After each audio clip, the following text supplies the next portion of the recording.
അസ്സലാമലൈക്കും. ഇന്ന് നമുക്ക് പുട്ടുപൊടി വീട്ടിൽ തന്നെ എങ്ങനെയാണ് തയ്യാറാക്കുന്നത് നോക്കാം. പിന്നെ നാടൻ രീതിയിലാണ് ഈ പുട്ടുപൊടി റെഡിയാക്കിയിട്ടുള്ളത്. പണ്ട് മുത്തശ്ശിമാരൊക്കെ ഉണ്ടാക്കുന്ന അതേ രീതിയിൽ തയ്യാറാക്കിയതാണ്.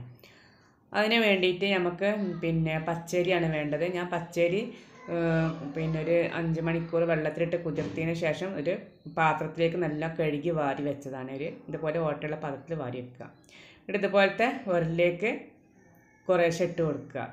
മിക്സി ഉള്ളവർക്ക് മിക്സിയിലിട്ട് പൊടിച്ചെടുക്കാം. ഞാനിത് ഇങ്ങനെയാണ് പൊടിച്ചെടുക്കുന്നത്. പണ്ട് കാലത്തൊക്കെ പൊടിച്ചിടുന്ന പോലെ അപ്പോൾ ഇതുപോലെ ഇടിച്ചിട്ട് പൊടിച്ചെടുക്കുകയാണ്. അപ്പോൾ ഇങ്ങനെ ഇടിച്ച് പൊടിച്ചെടുത്താൽ നമുക്ക് ഈ പുട്ടിന് നല്ല ടേസ്റ്റായി. പുട്ടുപൊടിക്ക് പ്രത്യേക ഒരു ടേസ്റ്റ് ഉണ്ട്. കുട്ടികളൊക്കെ പറഞ്ഞ് നല്ല രസമുള്ള പുട്ടാണ് ഇങ്ങനെ ഉണ്ടാക്കിയിട്ടെന്ന് പറഞ്ഞു. അപ്പോൾ ഇതിങ്ങനെ ഇടിച്ച് പൊടിയായി വന്നിട്ടുണ്ട്. ഇനി ഇത് നമുക്ക് ഒന്നെടുത്ത് അരിപ്പയിൽ അരിച്ചെടുക്കണം. നമ്മൾ അരിച്ചെടുക്കുമ്പോൾ അതിൻ്റെ തരികളൊക്കെ ഉണ്ടാവും. ആ തരി ഒന്നും കൂടി ഉരലിൽ തന്നെ ഇട്ടിട്ട് ഇടിച്ചെടുക്കുക. അപ്പോൾ ഞാനിതിങ്ങനെ ഇടിച്ച് നല്ല പൊടിയായി കിട്ടിയിട്ടുണ്ട്. അപ്പോൾ നമുക്ക് ഇങ്ങനത്തെ അരിപ്പ ഉണ്ടല്ലോ, അരിപ്പ ഇങ്ങനെ 3 അരിപ്പായിട്ട് കിട്ടും നമ്മൾ വാങ്ങുമ്പോൾ. അത് ഒന്ന് പുട്ടിനുള്ളതും ദോശയ്ക്കും വെള്ളത്തിനൊക്കെ ഉള്ളതായിട്ടാണ്. അപ്പോൾ വലിയ ദോരമുള്ള അരിപ്പയാണ് ഇതിൽ വെക്കേണ്ടത് പുട്ടിന് അരിക്കാൻ വേണ്ടിയിട്ട്. അപ്പോൾ പുട്ടിന് കുറച്ച് തരിയോട് കൂടിയാണല്ലോ വേണ്ടത്. കുറച്ച് തരി വേണം പുട്ടിപ്പൊടിക്ക്. അപ്പോൾ നമ്മൾ വലിയ ദോരമുള്ള അരിപ്പ വെച്ചിട്ട് നല്ല അരിച്ചെടുക്കുക. അപ്പോൾ നമുക്ക് കുറച്ച് പുട്ടിന് പാകത്ത് തരിയും കൂടെ അതിലേക്ക് കിട്ടും. എന്നിട്ട് ഇങ്ങനെ നല്ല അരിച്ചെടുക്കുക. നല്ല അരിച്ചെടുത്തതിന് ശേഷം ഇതിൻ്റെ വലിയ തരികൾ ഒന്നും കൂടെ ഉരലിട്ടിട്ട് ഇതുപോലെ ഒന്നും കൂടി പൊടിച്ചെടുക്കുക. അപ്പോൾ ഞാൻ ഇതൊക്കെ അരിച്ചെടുത്ത് അപ്പോൾ ഇത്രയും തരി അതിൽ ബാക്കിയായിട്ട് വന്നിട്ടുണ്ട്. ഞാനിതിലേക്ക് തന്നെ ഇട്ട് കൊടുക്കുകയാണ്.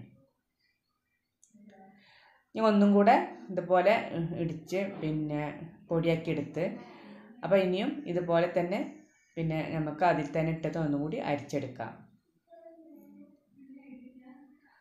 അപ്പോൾ നല്ല ഞാൻ മുഴുവൻ കോരിയിട്ട് തരിച്ചെടുക്കുകയാണ്. ഞാൻ കോരിയെടുത്തു. ഞാൻ അതുപോലെ തന്നെ ഒന്നും കൂടി തരിച്ചെടുക്കുക. അങ്ങനെ ഈ തരി കഴിഞ്ഞ വിധത്തിൽ നമുക്ക് ഇങ്ങനെ എടുക്കുക. അപ്പം പൊടിച്ചെടുത്ത് ഞാൻ ഒന്നും കൂടെ ഇതുപോലെ തന്നെ ഒന്നും കൂടി പൊടിച്ചെടുക്കുന്നുണ്ട്.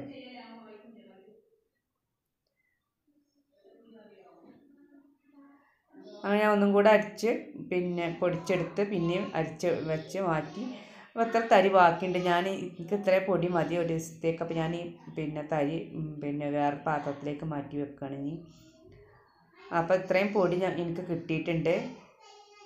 ഒരു 1/2 കിലോ അരിയാണ് വെള്ളത്തിലിട്ടിരുന്നത്. ഇനി പൊടി നമുക്ക് ഇങ്ങനെ തന്നെ പുട്ട് ചുടാനൊന്നും പറ്റില്ല. ഇതിപ്പോൾ പച്ച പൊടിയല്ലേ. അപ്പോൾ പുട്ടിനുള്ള പൊടി ഇങ്ങനെ നനച്ചെടുക്കാൻ പറ്റില്ല.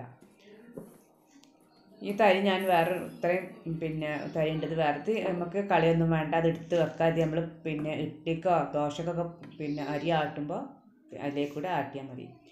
അപ്പം ഈ പൊടി ഒന്ന് ഉരുളിയിലേക്ക് ഇട്ടിട്ട് ഒന്ന് വറുത്തെടുക്കണം.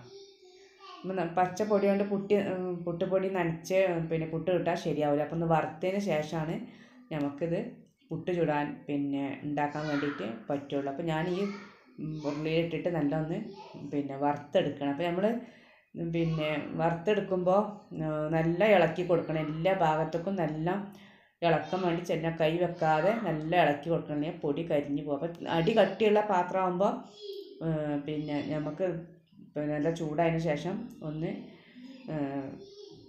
ചെറിയ തീയിലിട്ടിട്ട് ഇളക്കിയാൽ മതി. അപ്പോൾ ഞാൻ ഇതൊക്കെ നല്ല വറുത്തെടുത്തിട്ടുണ്ട്. നല്ല വറുത്തെടുത്താൽ നമുക്ക് ഒരുപാട് കാലം ഈ പൊടി സൂക്ഷിക്കാം.